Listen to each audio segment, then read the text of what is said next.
Assalamualaikum warahmatullahi wabarakatuh. Pertama-tama, sebelum saya memulai podcast pada hari ini, izinkanlah saya untuk memperkenalkan diri terlebih dahulu. Perkenalkan, nama saya Aina Rasti Aji, biasa dipanggil Nara, dari Prodi Biologi, kelas Biologi B, NIM 23030244011. Yang hari ini saya tidak sendirian, saya bersama Mbak Sita. Untuk Mbak Sita, dipersilakan memperkenalkan diri terlebih dahulu. Oke, halo. Nama aku Sita Wardani Putri dari FEB semester 7, jurusan manajemen. Sebelumnya aku ucapin makasih banyak untuk undangannya pada podcast malam ini untuk Nara. Terima kasih juga buat Mbak Sita udah menerima undangan podcastnya dengan senang hati. Oke, Belum mulai, jadi boleh tahu, gimana nih? sebelum mulai nih, boleh tahu kesibukannya Mbak Sita sekarang apa enggak? Kalau aku sekarang ini lagi sibuk skripsian, terus sisanya juga nuntasin ujian. Wah, semangat ya Mbak skripsinya. Semoga cepat lulus. Amin. Amin. Kalau pengalaman berorganisasi ada nggak Mbak? Kalau pengalaman organisasi itu, aku pernah ikut salah satu organisasi di FEB, DPM. Itu organisasi legislatif tingkat fakultas. Berarti kalau di pemerintahan setara sama MPR ya Mbak? Apa DPR? Lebih ke DPR-nya. Oh, keren-keren Mbak. Berarti karena mantan anak organisasi nih, pasti pemikirannya lebih kritis nih. Bismillah ya. Oke, kalau gitu mari kita mulai podcast hari ini ya, Mbak.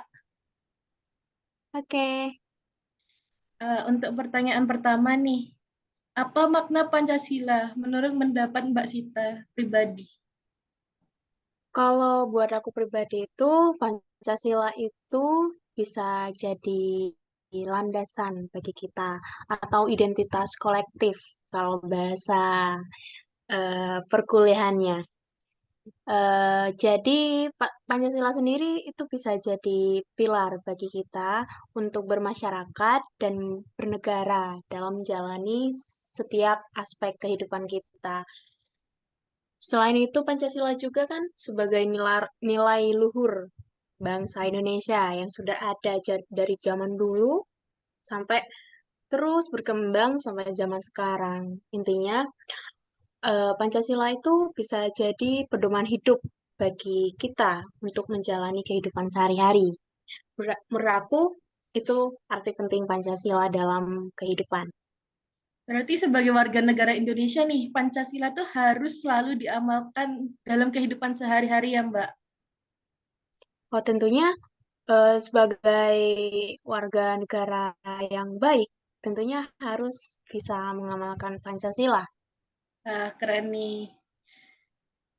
Kalau begitu, apa pentingnya Pancasila untuk kehidupan bermasyarakat di Indonesia? Ya, seperti yang aku katakan tadi, jadi pentingnya Pancasila itu bisa jadi landasan hidup atau tolak ukur kita dalam menjalankan kehidupan bermasyarakat tentunya. Ja- Jadi, sila itu kan ada 5 ya. Dari kelima sila tersebut, kita itu bisa menjadi tolak ukur bagi kita dalam menjalankan kehidupan kita sehari-hari. Misalnya, contoh sila pertama itu bisa menjadi tolak ukur kita dalam menjalankan kehidupan beragama antar sesama masyarakat Indonesia. Agama di sini kan walaupun masyarakat di Indonesia itu mayoritas Islam kan, tapi agama itu di Indonesia nggak cuma Islam. Jadi kita tentunya harus bisa toleransi antar sesama pemeluk agama di Indonesia. Contohnya itu. Oke. Kemudian nih, bagaimana pengimplementasian sila pertama Pancasila dalam kehidupan sehari-hari Mbak? Kalau menurut aku sih, contoh gampangnya ya, kita kan Sila pertama itu membahas tentang ketuhanan ya. Contohnya, baru-baru ini kan ada ini, hari besar agama misalnya. Nah, itu kita tetap harus mentoleransi. Contoh kalau misalnya dalam lingkungan akademik ya, karena aku nggak pernah offline, aku kasih contoh kehidupan berorganisasiku. Misalnya, ada temanku nih, misalnya ada waktu itu kejadian dia temanku itu Hindu, terus kayak ada hari besar agamanya. Nah, kita itu sebenarnya lagi rapat, jadi kita itu harus ngasih toleransi gitu ke teman kita untuk sejenak rehat dulu dari kehidupan perkuliahan untuk fokus pada kehidupan beragamanya. Menurut aku seperti itu Berarti untuk organisasinya penerapan ini, sila pertama. oh ya keren Mbak, keren Mbak. Ya, Berarti organisasinya Mbak ini sangat menjunjung tinggi ini ya Mbak, toleransi antar perbedaan agama. menurutku sih ya, karena kalau ada teman yang izin ini, jadi lebih fleksibel. Tidak hanya agama sih, kayak selama itu sesuai dengan ini, dengan apa yang sejalan dengan undang-undang ataupun sejalan dengan norma, itu rasaku sudah cukup baik. Wah, Sudah keren. baik lah, bukan cukup ya. Wah, keren nih, bisa buat panutan nih ya, buat calon-calon anak organisasi, terutama dari maba-maba nih ya. Nah, iya dong, jadi organisasi itu nggak seserem itu. Kita welcome dan toleran kok. Nah, siap, siap. Untuk pengimplementasian sila kedua, yaitu kemanusiaan yang adil dan beradab, kalau dalam kehidupan sehari-hari Mbak itu seperti apa ya Mbak? Sila kedua, kemanusiaan yang adil dan beradab.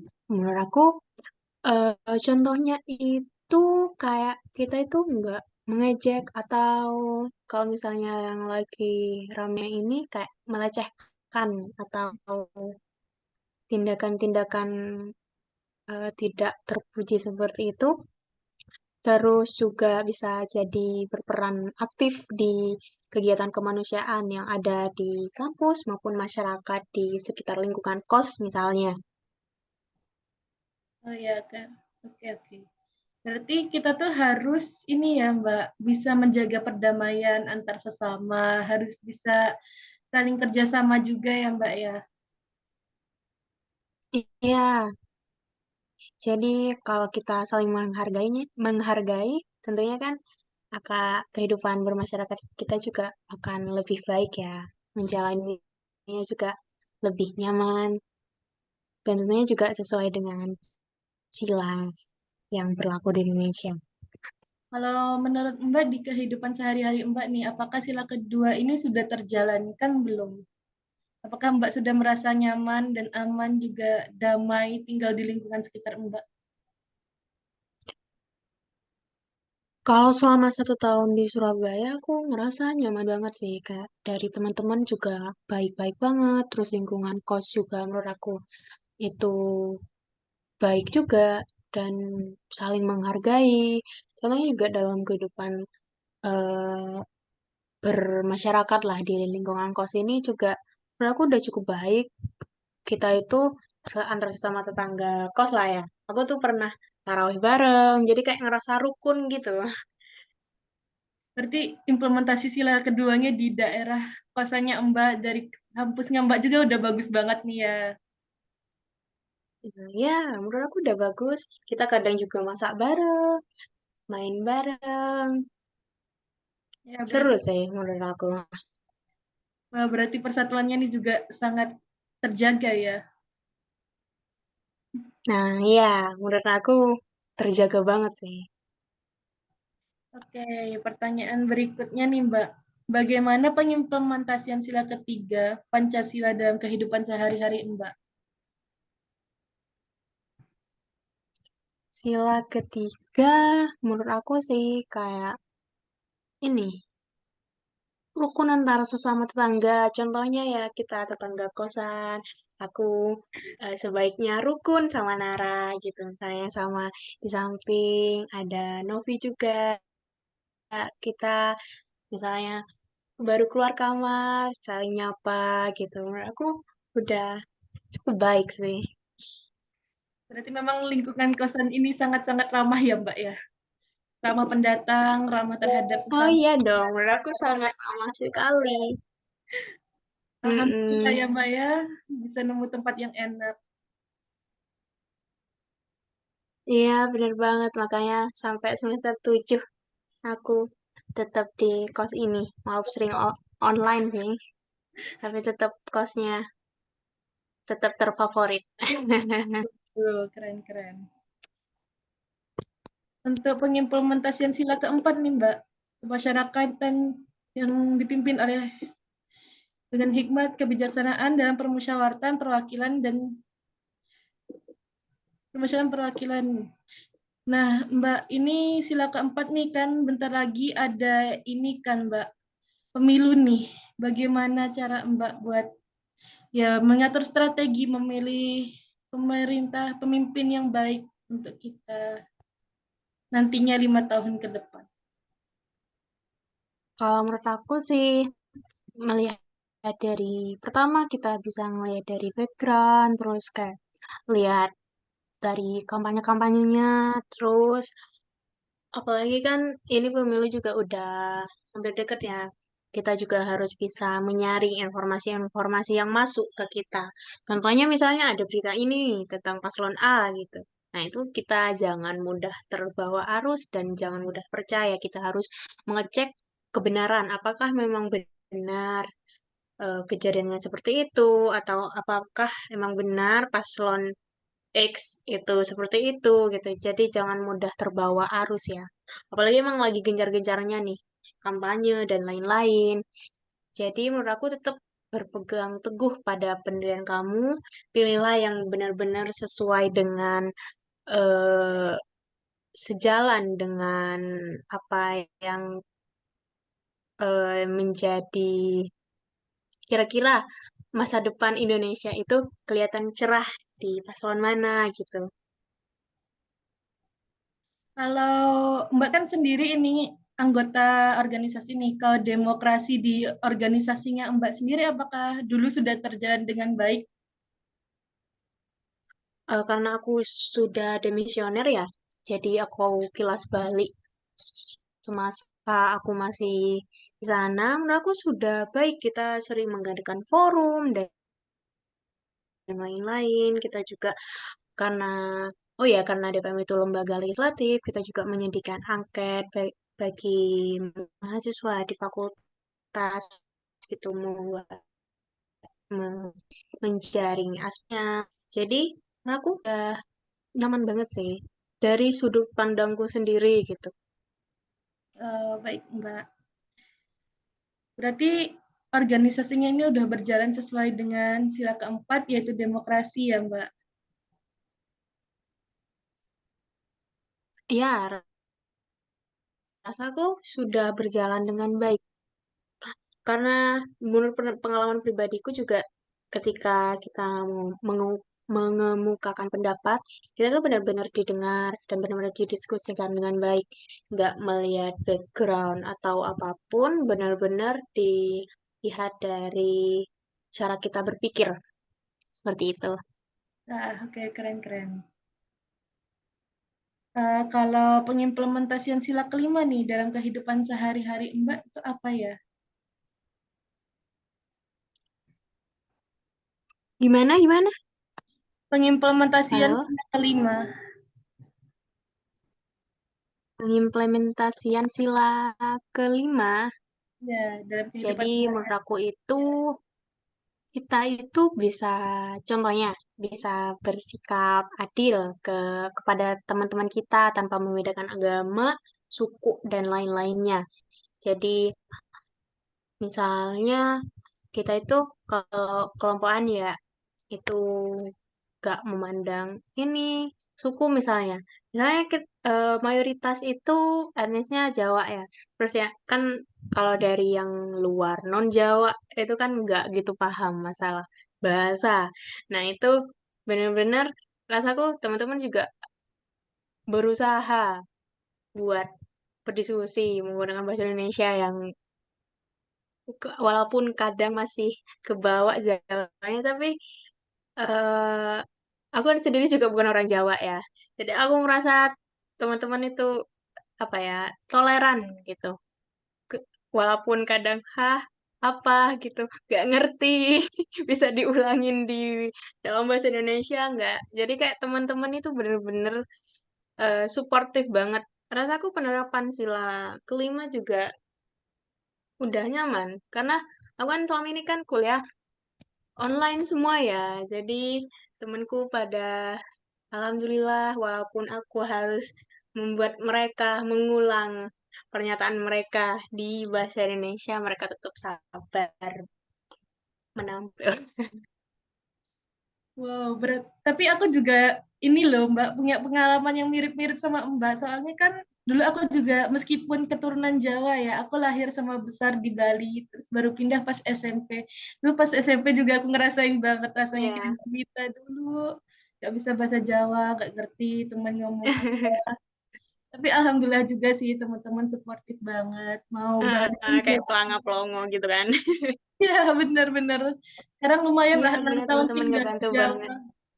Akhirnya bisa dikit-dikit ngomong bahasa Jawa sekarang. Nah, ini Ya, Mbak. walau bahasa Jawanya masih rada aneh, tapi Iya ngerti lah. banget.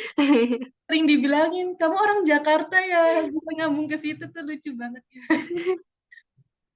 Iya, weh. Oke, kita lanjut ke pertanyaan berikutnya ya, Mbak. Iya. Apakah Hmm. nilai-nilai Pancasila masih relevan dengan kehidupan pada zaman modern ini? Kalau relevannya dalam sudut pandangku masih relevan sih. Karena Pancasila sendiri kan sebenarnya udah lahir dari zaman dahulu kala. Contohnya aku pernah dapat kelas kalau Pancasila Pancasila itu sebenarnya udah ada di zaman Singosari ya kalau nggak salah, atau Sriwijaya, pokoknya dari zaman-zaman kerajaan. Artinya Pancasila sebenarnya sudah melekat dalam kehidupan sehari-hari. Jadi, walaupun zaman semakin berkembang, Pancasila itu tuh senantiasa hadir dalam kehidupan kita. Contohnya aja dari perbedaan dari zaman kerajaan ya ke zaman sekarang yang udah serba gadget dan lain-lain. Nilai Pancasila kan tentunya masih tetap ada. Jadi, adanya iptek pun menurut aku tidak menggerus adanya atau eh, nilai-nilai Pancasila dalam kehidupan sehari-hari kita.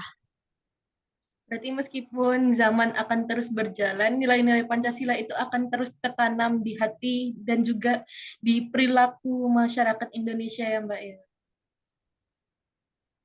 Menurutku seharusnya seperti itu. Oke. Begitu.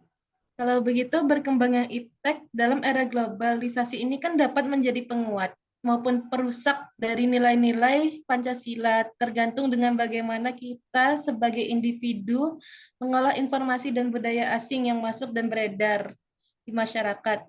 Menurut Mbak sendiri, adanya perkembangan iptek di masyarakat ini apakah menjadi penguat atau justru perusak nilai-nilai Pancasila, terutama di generasi-generasi muda nih, Mbak, yang katanya sekarang itu nilai-nilai kebangsaannya udah mulai turun, mulai ke barat-baratan lah istilahnya. Kalau menurut Mbak sendiri bagaimana? Ya, benar banget sih. Kalau zaman sekarang kita lihat itu juga nilai Pancasila kan udah mulai memudar.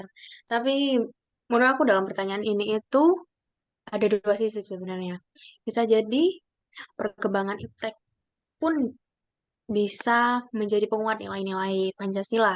Karena dengan adanya perkembangan iptek, tentunya segala informasi, baik itu informasi tentang masyarakat ataupun tentang pendidikan dan lain-lain. Misalnya tentang eh, perkembangan iptek. Contohnya ini aja, Zoom. Kita kan bisa bertemu tatap muka seperti ini, walaupun nggak ada di ruangan yang sama ya.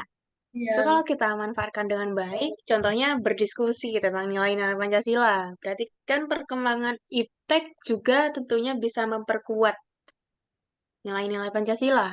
Terus misalnya penggunaan gadget bisa digunakan dalam kita mendukung sesama saudara kita, contohnya yang di Palestina, kan yang mendukung Palestina itu bukan cuma dari Islam ya, kita juga bisa iya. melihat dukungan dari saudara-saudara kita dari umat agama lain. Itu contohnya perkembangan iptek yang menguatkan nilai-nilai Pancasila menurutku. Tapi di sisi lain juga perkembangan iptek membawa nilai yang negatif menurutku terhadap lunturnya nilai-nilai Pancasila. Contohnya generasi-generasi yang muda, misalnya dari adik-adik kita yang masih di bawah, remaja Masih. ke bawah lah, katakanlah. Itu cenderung, apa ya, lebih fokus ke gadgetnya daripada bermasyarakat. Padahal kita kan seharusnya bisa lebih bermasyarakat, dan dilihat juga adik-adik itu banyak yang cenderung fokus sama gadgetnya. Iya. Jadi nilai persatuannya menurut aku bisa luntur juga sih dari perkembangan iptek ini. Jika kita benar-benar nggak bisa memanfaatkannya dengan baik. Menurut aku seperti itu. Oke Mbak, keren banget nih pendapatnya. Kalau menurut Mbak nih, ada nggak solusi yang bisa diberikan untuk menanggulangi penurunan nilai-nilai Pancasila di generasi muda ya terutama? Kalau generasi muda, artinya mereka itu masih bisa kita katakan kalau dalam pengawasan eh, mereka-mereka yang dewasa, contohnya orang tua, guru, dan lain-lain. Artinya, menurut aku, mungkin generasi-generasi yang lebih matang ini bisa lebih selektif. Contohnya, kalau menurut aku, orang itu tuh nggak apa-apa banget buat ngasih batasan tentang gadgetnya. Kan juga di gadget itu ada ini, kids, apa sih, mode anak. Ya, Mode anak itu gak apa-apa banget karena kita bisa ngontrol tontonan, baik search anak itu searching apa aja karena ponakanku gitu. Jadi terus juga waktunya bisa disetting, misalnya jam sekian itu selesai pakai HP, terus misalnya game itu bisa dibatasi, terus juga dalam pergaulan juga bisa kita detect anak itu ada di mana. Jadi menurut aku kontrol dari orang tua pun ataupun misalnya guru dan lain-lain juga ikut berperan penting da- buat generasi-generasi muda. Tapi selain itu juga perlu adanya kontrol diri bagi mereka sendiri. Contohnya ya memperkuat pemahaman kita tentang nilai-nilai yang ada. Contohnya. baik. Berarti solusi dari Mbak Sita adalah harus memperkuat pengawasan dari orang dewasa, terutama untuk anak-anak yang masih di bawah umur, dan juga harus sadar diri ya Mbak, harus mulai dari diri sendiri juga ini ya, untuk peningkatan nilai-nilainya. Soalnya kan kalau nggak mulai Ya, dari sendiri juga bakal susah ya. iya, karena kan tetap aja yang punya kuasa atas diri sendiri ya kita sendiri. Betul, betul, betul banget. Nah, kalau boleh tahu nih Mbak, Mbak Sita nih daerah asalnya dari mana sih? Kan tadi Mbak Sita bilang bukan dari Jawa nih. Oh iya, kalau aku aslinya dari Pamekasan. Oh, ya lumayan jauh juga ya Kalau Mbak Pamekasan berarti. nggak dari Pulau Seberang. Katanya Iya, kok bisa sampai sini sih Mbak? Ngerantaunya jauh banget ya. pertama aku itu pengen pertama sebenarnya aku pengen masuk teknik ya Oh, awalnya. Nah, teknik itu kan yang bagus dari ini ada di Surabaya sih gitu. Terus lama-kelamaan aku ternyata banting setir ke Sosum, terus pengen manajemen. Manajemen itu yang bagus harus nyebrang. Jadi mau gak mau harus memberanikan diri buat nyebrang ke Surabaya. Wah, berani banget nih Mbak. Aduh, itu pasti perlu ini ya, pemikiran yang matang, benar-benar dipikirkan, tekad yang kuat. Eh, lumayan, karena di sini aku nggak ada siapa-siapa, bahasanya nggak ngerti, terus juga ya bener-bener harus mulai kenalan sama orang-orang dari awal, terus say hi, terus bener-bener mulai dari awal banget buat bangun relasi biar kita itu nyaman di sini.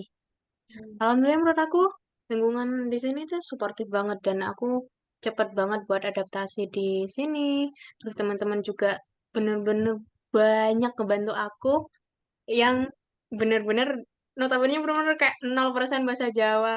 Terus kayak masuk kumpul-kumpul itu tetap dibawa aja walaupun aku cuma pelongo-pelongo ngeliat mereka ketawa. Terus lama-lama masih ditranslatein dulu. Akhirnya aku ikut ketawa juga gitu.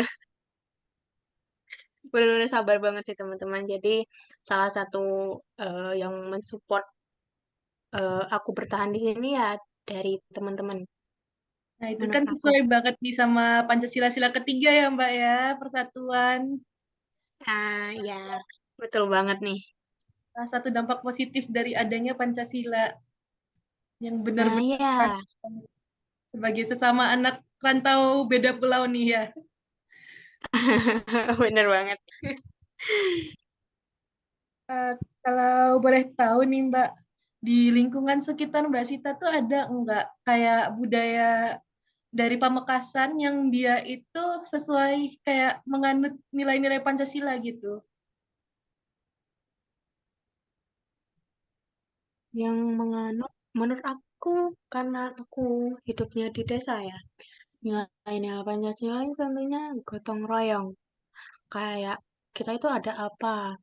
Ada misalnya something lah terjadi gitu di rumah si A gitu. Nah itu banyak dari tetangga juga peduli, banyak membantu. Ah contohnya gini, misalnya si sumur, sumur Mm, tempat air itu buat ambil air mm. itu rusak. Nah itu tetangga pada gotong royong tuh ke rumah si A buat ngebantu ngebenerin sumurnya. Nah, gitu. Jadi kan ada yang bener-bener libur, gak kerja buat bantuin benerin sumurnya si A. Dan menurut aku itu kayak wah, itu bener nilai Pancasilanya masih ter terimplementasi dengan baik menurut aku. Sama nih Mbak, aku juga punya pengalaman yang kurang lebih mirip nih. Karena aku juga besarnya di desa ya, Desa Bedugul Bali nih. Wah, Di desa aku dulu ya. tuh sempat ada pembangunan jalan yang sampai bapak-bapaknya keluar semua buat gotong royong, buat jalan Ah, malam. iya. Aduh, terus ibu-ibunya masak. Nah, itu seru banget sih. Iya, seru banget. Itu sesuatu yang sebenarnya di kota udah jarang banget nih ya, Mbak. Semenjak pindah ke Malang dan Surabaya juga, aku udah jarang banget. Bener. Semoga aja suatu Nah, saat iya. nanti Menurut aku waktu. di kota itu lebih cenderung individualis. Tapi tidak se-individualis itu sih kalau di sini. Karena kan di sini masih lingkungan anak-anak kuliah ya. Jadi sisi gotong royongnya masih Masih, kerasa banget sih. ya, benar-benar. Alhamdulillahnya itu sih, Mbak. Masih kerasa lah, rasa persatuannya, rasa Ya, kebersamaannya masih ada. ya. Kalau Mbak sendiri, apakah pernah menyaksikan atau bahkan mungkin mengalami sendiri nih tindakan penyimpangan dari nilai-nilai Pancasila? Kalau dari aku sendiri, menurut aku penyimpangnya apa ya? Mas Ari, HP ku bunyi.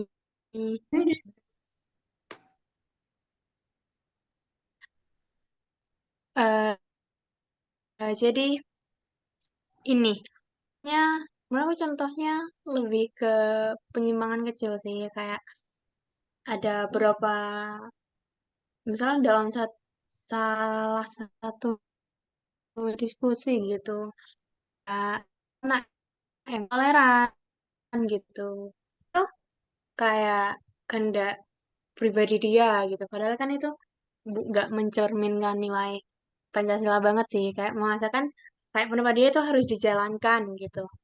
Padahal kan tidak apa ya, tidak pasti 100% kalau pendapat itu dijalankan bakal berjalan dengan baik gitu. Oh ya benar. Berarti kan ini Menurut yang aku Mbak itu mau aja menenangkan sih. diri ya.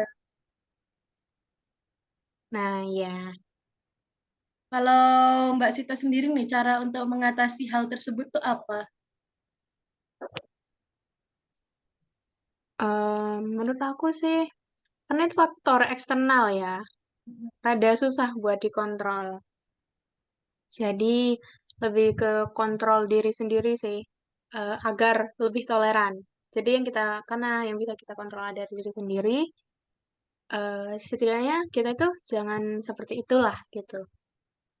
Oke, oke. Berarti harus dari diri sendiri dulu nih ya, harus sadar diri dulu, harus mengatur diri sendiri dulu ya Mbak. Baru kita bisa mengatur lingkungan sekitar. Nah, ya benar banget. Mahasiswa ini kan adalah calon pemimpin di masa depan nih Mbak. Kontribusi apa yang bisa kita Ya, berikan sebagai mahasiswa dalam melestarikan nilai-nilai Pancasila dalam kehidupan sehari-hari masyarakat? kalau kontribusi misalnya, eh, kalau aku sih yang kecil-kecil dulu lah ya. Karena kalau langsung gede kadang bisa jadi roboh juga kan. Iya. Yang pertama, menurut aku lebih toleran aja. Kadang toleran itu susah buat dihadapin terus kayak menjunjung demokrasi. Rasa-rasaku juga, walaupun aku lihat dari beberapa lingkungan kecilku, itu demokrasinya udah bagus, tapi tidak dengan lingkungan yang skala lebih besar lagi, mungkin bisa lebih ditingkatkan lagi lah. Karena kalau lingkungannya udah lebih besar, kepalanya juga mungkin kontribusi kita itu lebih ke ya pikir dulu sebelum bertindak, apakah sesuai dengan ini apa pengamalan nilai-nilai Pancasila apa enggak gitu. Tentunya contohnya di demokrasi ya. Itu kan benar-benar kepalanya beda-beda gitu. Kita juga benar harus mikir dalam kepala dingin Ya, benar. buat memutuskan. Ini Mbak, adakah tips dari Mbak nih mahasiswa senior nih untuk kita mahasiswa baru agar bisa menjadi mahasiswa yang menerapkan nilai-nilai Pancasila dalam kehidupan sehari-harinya? Menurut aku sih lebih ke ini ya, kayak filter pergaulan kamu gitu. Kadang kan ada arus ke timur, ke barat, ke selatan, ke utara. Jadi sebelum kamu terjun, pilihlah, jangan pilih sih, pikirlah gitu. Benar-benar dengan pikiran yang matang. Sebenarnya kalau aku ke sini tuh, itu benar gak sih? Ini sesuai gak sih? Jangan ikut-ikut mentang-mentang temen bestie gitu. Gitu. Aku juga mau gitu. Jangan ikut-ikut lah. Benar-benar putuskan benar-benar dari hati. Sebenarnya kan keputusan juga enggak. Kadang kita juga bisa salah ngambil keputusan. Setidaknya ketika kita salah mengambil keputusan, itu benar-benar keputusan yang kita ambil sendiri, bukan karena keputusan yang ikut-ikut. Terus selain itu juga kita harus teguh ya di lingkungan kamu tentunya kan kepala-kepalanya juga beda, culture-nya juga beda-beda. Jadi mungkin lebih teguh pada prinsip-prinsip yang sebenarnya udah kamu tanamkan di diri kamu. Jangan gampang kebawa arus. Misalnya buat terlihat keren tidak selalu harus ikut mayoritas. Kalau emang benar-benar nggak sesuai sama apa nilai-nilai yang ada di diri kamu. Itu aja sih menurut aku. Keren banget nih sarannya ya, sangat bermanfaat banget nih Mbak. Terima kasih ya Mbak atas sarannya. Oke, sama-sama. Oke, tadi itu udah pertanyaan terakhir Mbak. Terima kasih banyak ya Mbak. Wah, Oh, cepet apa banget ya? ya. Gak Ya, kerasa nih. nggak sadar ya. Asik banget ternyata Iya. ngobrol sama Mbak Sita. Oke, Keren banget maybe next narasumber time hari bisa ini. Terima ketemu ya. kasih. Iya, Oke. terima kasih banyak Mbak udah mau meluangkan waktu di tengah kesibukan skripsi nih ya Mbak. Aku Wah, doain ya, terus iya, banggain orang tua gak cepat apa-apa. sukses. Amin. Amin. Oke, Cukup sekian dari saya. dadah. Terima kasih. Oke, Wassalamualaikum warahmatullahi wabarakatuh. Waalaikumsalam warahmatullahi wabarakatuh.